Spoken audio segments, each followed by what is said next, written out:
Hello students, last video में हमने अपना चैप्टर नंबर 4 कंप्लीट कर लिया था। आज हम चैप्टर नंबर 5 स्टार्ट करेंगे। क्या नेम है चैप्टर नंबर 5 का? Introduction to Euclid geometry.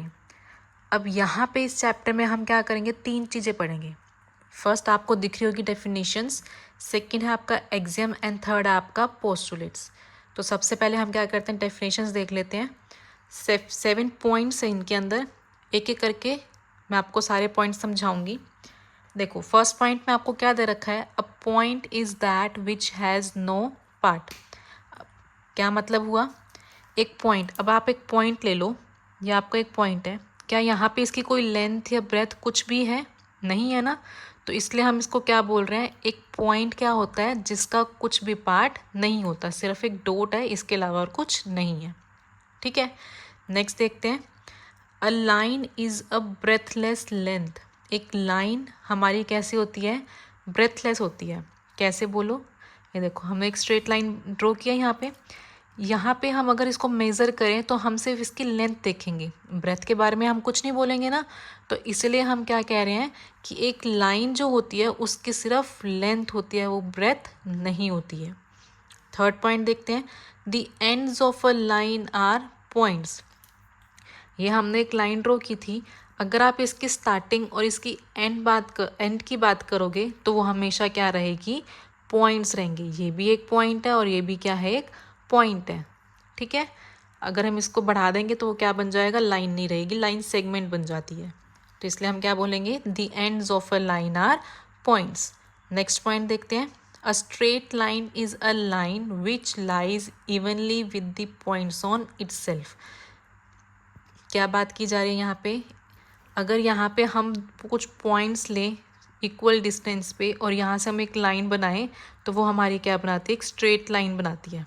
ठीक है, तो इसलिए हम यहाँ पे क्या बोल रहे हैं, एक स्ट्रेट लाइन क्या होती है, लाइन होती है जो evenly which lies evenly with the points on itself. यहाँ पे पॉइंट्स जो हैं वो इवनली डिस्ट्रीब्यूटेड है और उस पर अगर हम जो लाइन बनाएंगे वो क्या रहेगी, एक स्ट्रेट लाइन रहेगी।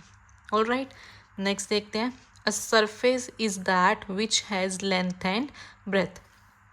अब यहाँ पे कोई भी सरफेस है, सपोज ये आपकी एक नोटबुक है, नोटबुक का जो ये ऊपर वाला पार्ट है उसमें आपका क्या है, अगर आप ध्यान दोगे, ये आपकी नोटबुक है, इसकी ये लेंथ हो गई और ये ब्रेथ हो गई। इस सरफेस पे और कुछ नहीं है, सिर्फ लेंथ एंड ब्रेथ है।